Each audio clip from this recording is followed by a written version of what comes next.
Assalamualaikum warahmatullahi wabarakatuh. Hai semua. Kali ini saya akan membawakan cerita pendek yang berjudul Tidak ada nasihat yang paling melegakan selain nasihatmu. Hai, namaku Aulia, anak kedua dari 3 bersaudara. Aku dilahirkan dari keluarga sederhana. Bapakku seorang ibu rumah tangga dan aku seorang ojek online. Mereka mendidikku dengan keras, dan mereka mengajarkanku berkorban untuk mendapatkan apa yang aku inginkan. Aku seorang anak yang bangga memiliki bapak sepertimu. Bapak yang jalan pikirannya tak mampu ditebak. Seorang bapak yang menciptakan tawa dalam keluarganya. Seorang bapak yang menyayangi anak-anaknya dan istrinya. Seorang bapak yang mampu meluangkan waktunya untuk mendengarkan cerita anak-anaknya. Tetapi pada tanggal 8 April 2022, aku kehilangan figur seorang bapak. Kami tidak lagi memiliki fondasi kuat dalam keluarga. Seorang bapak yang tidak kalah menyayangi anak-anaknya lebih dari ibu. Bagi seorang anak perempuan, kehilangan sosok bapak dalam kehidupannya sehari-harinya akan lebih menyakitkan. Saat bapak seorang bapak, selamanya, ia bukan hanya kehilangan, tapi ia kehilangan cinta pertamanya. Sampai detik ini, aku masih belum sanggup untuk melihat foto-fotomu. Masih teringat jelas saat terakhir bapak akan meninggalkanku.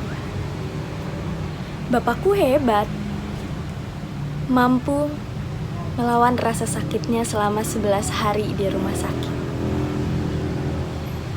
Beliau tidak pernah menunjukkan rasa sakitnya, tetapi ia menunjukkan rasa bahagianya. Namun, satu hari sebelum ia pergi, tepat pada sore hari,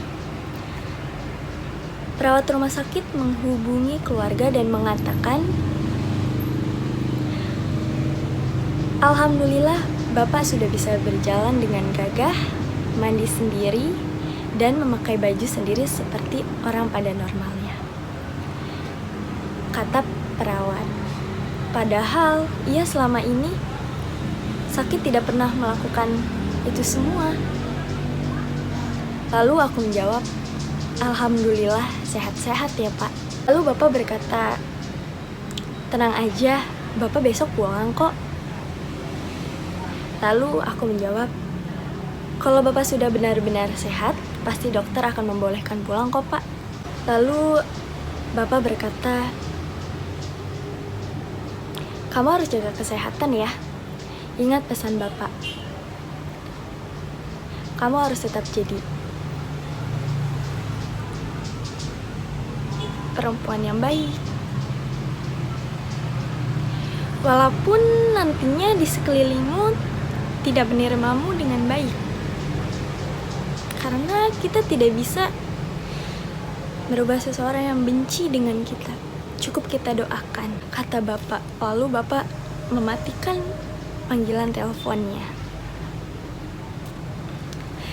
Lalu setelah maghrib, ibu dan abang pergi ke rumah sakit untuk menemani Bapak. Tetapi pada pukul 22 malam, aku mendapatkan kabar bahwa Bapak sedang keadaan kritis dan diminta untuk banyak-banyak berdoa. Hingga pukul 00, aku belum mendapatkan kabar apapun. Tetapi tiba-tiba ada yang mengetuk pintu kamarku. Dengan segera aku membukakan pintu kamar dan begitu kaget. Tetanggaku, sebut saja Bu Mimi, ia langsung memelukku sambil menangis dan berkata,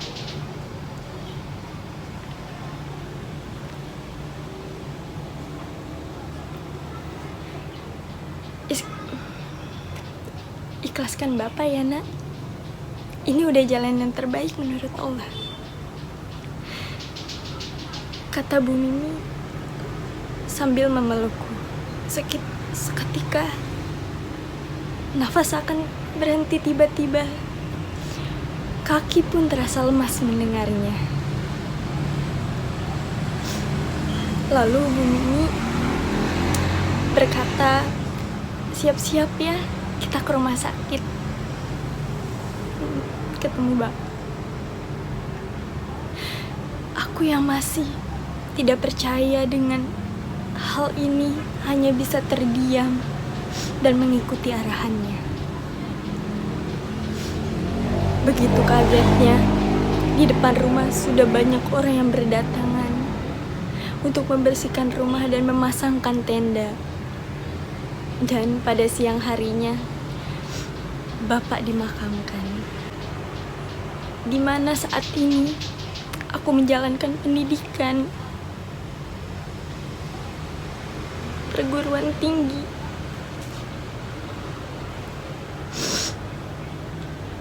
Beliaulah yang semangat mengantarkan aku untuk mendaftar. Beliau memberikan support, semangat, dan meyakinkan bahwa aku bisa menjalankannya hingga lulus. Tetapi aku ingat sekali ketika ia mengucapkan, "Bapak temani kamu ya hingga lulus." Tapi nyatanya itu hanya tinggal kenangan. Setelah kehilangan Bapak, hari demi hari aku mencoba untuk mengikhlaskan. Nyatanya aku tidak benar-benar ikhlas, melainkan hanya terbiasa dengan keadaan.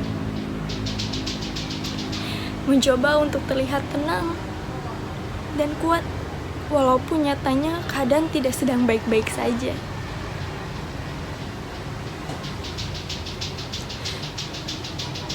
Setiap ingin keluar rumah, aku selalu berpamitan dan mencium tangannya. Tetapi sekarang, hal itu tidak dapat aku lakukan lagi. Terbesit ada rasa rindu untuk berpamitan kepadanya.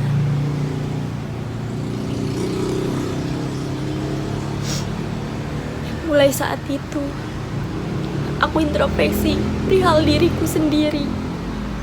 Aku berusaha untuk menyelesaikan segala permasalahanku dengan keadaan hati yang lapang. Karena dengan begitu, aku bisa menerima keadaan. Aku juga tidak perlu membandingkan diriku dengan orang lain. Aku hanya perlu membandingkan diriku dengan diriku yang kemarin. Rumah tanpa lampu saja gelap, apalagi rumah tanpa Bapak. Hampa rasanya. Seketika rumah yang tadinya rame mendadak menjadi sepi. Begitu banyak pelajaran yang dapat saya terima, menjadikan saya lebih kuat walaupun sering ditemani dengan nangis.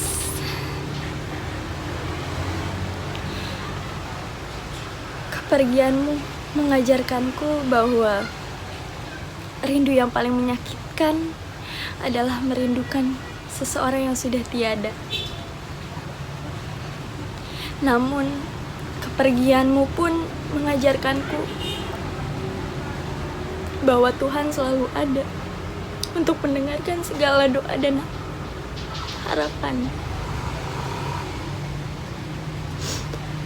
Sayangi orang tua kalian yang masih ada, karena perpisahan adalah hal yang paling menyakitkan,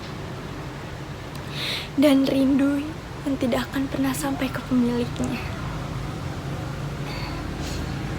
Cukup sekian cerita pendek yang dapat saya berikan untuk teman-teman. Adapun unsur-unsur intrinsik dan ekstrinsik dari cerita pendek ini, yaitu untuk unsur intrinsiknya dengan tema keluarga. Tokohnya yaitu ada protagonis seorang bapak, dan figurnya ada ibu, abang, Bu Mimi, dan perawat. Lalu untuk alur ceritanya itu mundur. Dan latar belakang dari ceritanya rumah sakit dan rumah. Sudut pandang cerita yaitu campuran. Amanat yang dapat kita simpulkan dari cerita ini yaitu hargailah setiap waktu dan bersyukurlah dengan apa yang kamu miliki. Karena tidak semua orang beruntung dengan apa yang kamu miliki. Untuk gaya bahasanya yaitu lugas apa adanya tanpa berlibat-libat. Untuk unsur ekstrinsiknya yaitu latar belakang pembuatan, berbagi pengalaman